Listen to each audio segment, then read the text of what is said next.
నేల మీద ఉండే మనిషి. దీన్ని ఇలా నీళ్లలో వేస్తే జలకన్యగా మారిపోతుంది.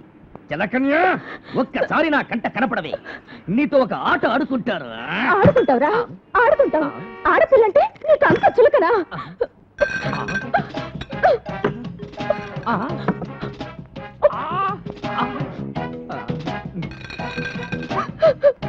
మన మధ్యలో ఇంకో ఆడపిల్ల వస్తే నేనేం చేస్తానని చెప్పాను? నాతోనా? ఎప్పుడు చెప్పావు?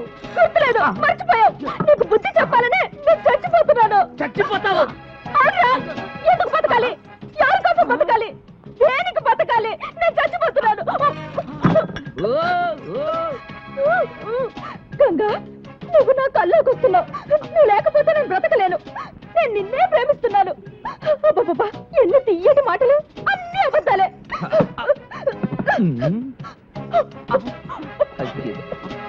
ఇన్ని మాత్రం మింగింది, ఇప్పుడు ఏమవుతుంది అబ్బా?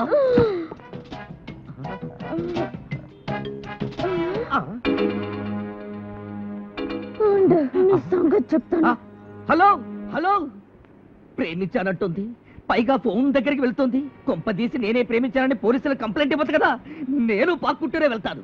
హలో, అక్కడ రవిచంద్రని పొడుగ్గా ఉన్న అమ్మాయికి చీర కప్పుతుంటాడు, వాడి పిలు. సిస్టరు, బిళ్ళలు ఎక్కువగా మింగినట్టున్నావు, పోతావేమో. పోవడానికే కదరా మింగింది. హలో బావగా, నన్నెంత మోసం చేసావురా. గంగా, ఏంటే? ఎక్కడి నుంచి? చెవుడు నెత్తి మీద నుంచి. ఏమిటి ఆ మాటలు? ఈ పిచ్చిదారి మాటలు వింటే విను, లేదంటే లేదు. అవును, దానికి చీర కప్పటం అయిందా? దేనికి? వంకొద్దు, నా కళ్ళారా నేను చూశాను. చూడు, నాకు కూడా ఒక చీర కొను, నా శవం మీద కప్పడానికి. బుద్ధి లేకుండా మాట్లాడుకో. ఇంకా బుద్ధి ఏమిటి? ఇదిగో, ఇప్పటికే 20 వాల్యూమ్ టాబ్లెట్లు మింగా, 20 బ్రూఫిన్ టాబ్లెట్లు మింగా, 20 మెగానిల్. ఒరే, కళ్ళు మసగ్గా ఉన్నాయి, కొంచెం చదివి చెప్పు. బ్రదరు, మీరెవరో నాకు తెలీదు.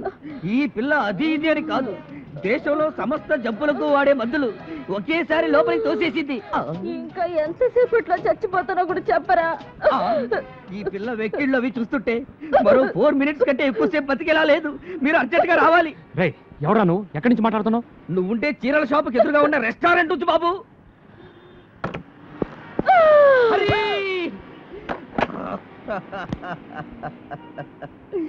అన్యాయంగా ఈ పిల్ల చచ్చిపోయింది. ఈ కాసేపు ఇక్కడే ఉంటే కర్మకాండ కూడా రాజ్యదే చేయిస్తాను. నేను వెళతాను.